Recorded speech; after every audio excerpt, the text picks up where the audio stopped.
Alright guys, it's been a while since I got a review or deep dive out on the channel here. July is always my busiest month. July, August not so much, so we still have Feast 2, Feast 3, and Poltergeist 3. So let's start with Feast 2. This is such a fun sequel. Both of the sequels are great. This movie ups the everything. The creatures, you see a lot more of them. There's a lot more gore. There's a lot of just gross stuff in here, including, I think this is the one, right, where the monster eats the woman's head and shits it out. I'm pretty sure it's this one and not Feast 3, but it could be the other one. This is the same director as the first film, same writers, so without further ado, let's talk Feast 2. Sloppy Seconds. Great titles to the sequels also. So this movie pretty much picks up exactly where the last one left off, which we had, I'm going to mess all this up, Bozo, Hot Wheels, his crippled brother, and Honey Pie all got away.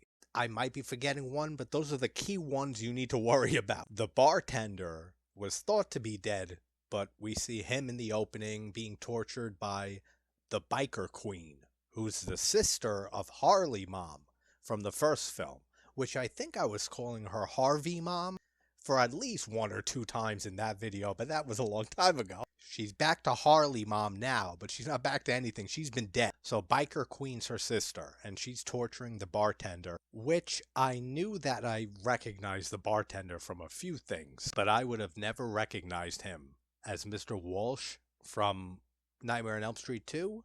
I had no idea it was the same actor. He was also in Piranha 3 Double D and Return of the Living Dead, but I've never been a fan of that movie, so I wouldn't have associated him with that. The rest of the cast in this is great. We have some of the returning characters, then we have all these new characters.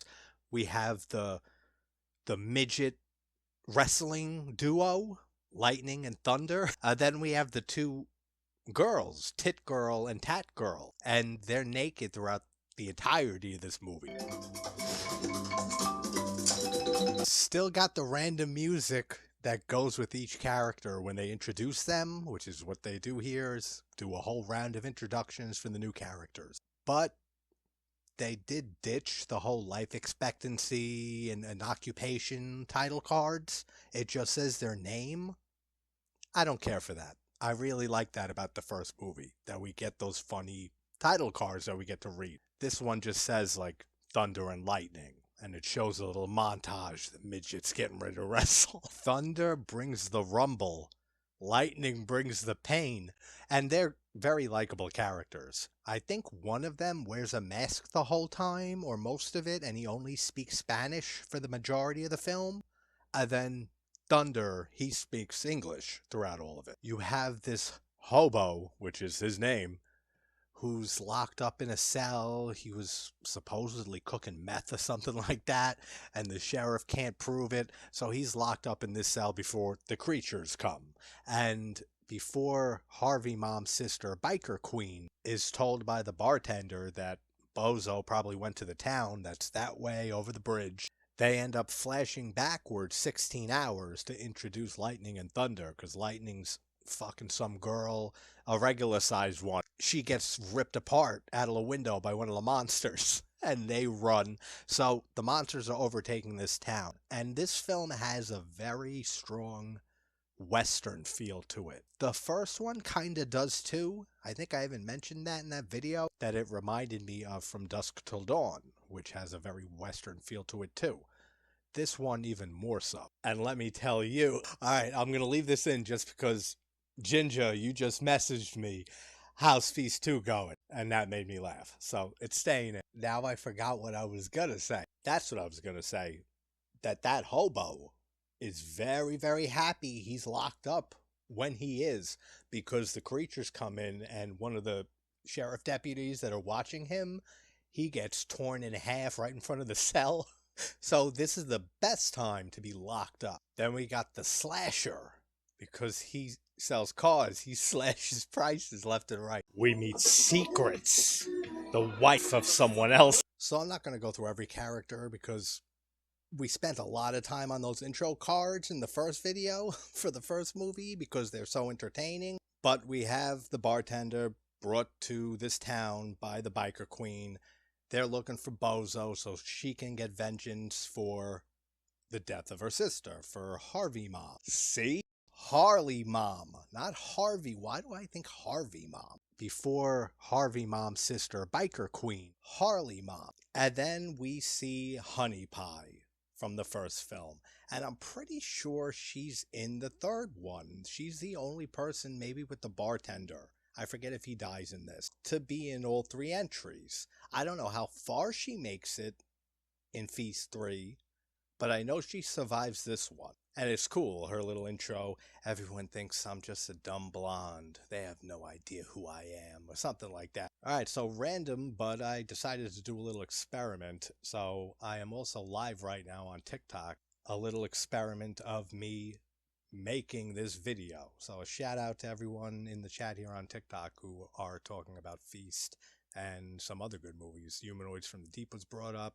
Roger Corman, great film. And with the creature design, like I said in the first video, you see a lot more of the creatures in this film and in the third one, The Happy Finish. They kind of try to not show them and only show them at effective times in the first movie, but this one is a free-for-all. You see them so much more, the full body shots, and the design's great. Like, they're really cool looking creatures. I do like the scene when they end up getting one of the creatures' bodies and bringing it into like a garage, and they start examining it, kind of like an autopsy or some shit like that, and it starts letting out this ear-piercing scream, and it starts incapacitating them, but they end up going and blowing the body's like head apart, and then the sound stops. But all the design and the practical effects in that scene, when they're like probing with the body, some weird dick type thing starts coming around, and it's such a weird scene, but it is really well done. The mums guy from the first film, that I can never remember his name, You get a whole bunch of mums. he shows up in a dream. I think Honey Pie is having a dream, and he's like rubbing his nipples and shit. Like, I swear I'm not making this up. And then she wakes up. So I remember him being in this one, but he's fucking dead, right? Because I thought he was dead twice in the last one. And he's still alive. So I don't know. Now I'm pretty sure in this movie he's dead. And that was just a dream. We don't see him again. That's another thing. Even though I said earlier all the characters are very good in this, and we have a very fun cast, just like the first movie. Also, just like the first movie, Harley Mom in that one, she's a nothing character, and now her sister, who plays a bigger role in this, the biker queen, I don't care for her character either. She's all bark, no bite, runs around the whole time trying to find Bozo and get her revenge. I don't really like anything to do with her. There is much more interesting stuff happening with Honey Pie and Secrets and her husband and Slasher, the wrestling midgets, and the topless tit and tack girls. All those characters are so much better than anything to do with Biker Queen. And Honey Pie, she's probably my favorite character throughout this trilogy. Again, I don't remember how far into 3 she makes it. And I remember that it's her whose head gets swallowed and shit out by the monster. So I don't know if it's at the end of this or the beginning of 3, but she is one tough cookie. She really kicks ass throughout this. So there's this scene, right, which I remember, but I wasn't sure which way it was going to go, because anything happens in these films. They kill anybody. Thunder and Lightning, the wrestling duo, one of them earlier says that it's not politically correct to kill a small person, let alone 2. So they can do anything in these movies. And there's a scene when one of the guys is running with a baby, and he's being chased by the creature, and you're thinking, they're not going to hurt this baby. And he throws the baby up into the air, and the baby's flying through the air. It looks like Superman, and they build it up so much.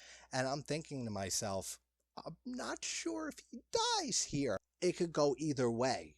And then he just plummets and hits the ground, the cement, dead. and I cracked up hysterically. And now we got Tit and Tat Girl in full topless form here, which I remember them being topless much more often and throughout this film, but I guess it's more throughout 3. There's this random character named Puker, and he was puked on by one of the monsters and suffered a fate similar to Mum's guy, where he just fucking melts to death and falls on the ground. And now their plan is they're trying to get into the police station, so they have to build a catapult. And they're gonna, I remember this, they're gonna use Thunder, the dwarf midget wrestler, to try to launch him across from the building, the rooftop that they're on, to try to get onto the sheriff's station or the police station roof. It doesn't go well. I could see they're in a predicament here. They're all trapped on the roof. Monsters are everywhere, running amok on the streets below them. So they don't have too many options, but building a catapult and shooting a midget across the way to the police station seems like one of the more risky approaches. It is kind of cool, actually, how they make this catapult, and Biker Queen uses her bike and revs it up, and that's what, launches it. That's cool. And they were going to use the old woman, but she was all melted away, so they end up using Thunder, and they catapult him, and he lands short of the roof of the prison. And then the creatures come, and they just start ripping him apart, and he gets ripped in half, road style, from Day of the Dead 85, and it looks great. There's some CGI in there. It's barely noticeable mixed with the practical. They did a good job of mixing both. But you see him crawling backwards, it's just the top of him. One of the best scenes in the movie. So then you have Lightning, the other, I don't know if they're really brothers, but whatever, it doesn't matter. He's in the trash can and he's maneuvering around the streets, and then it kind of just ends because the next movie picks up exactly where this ends.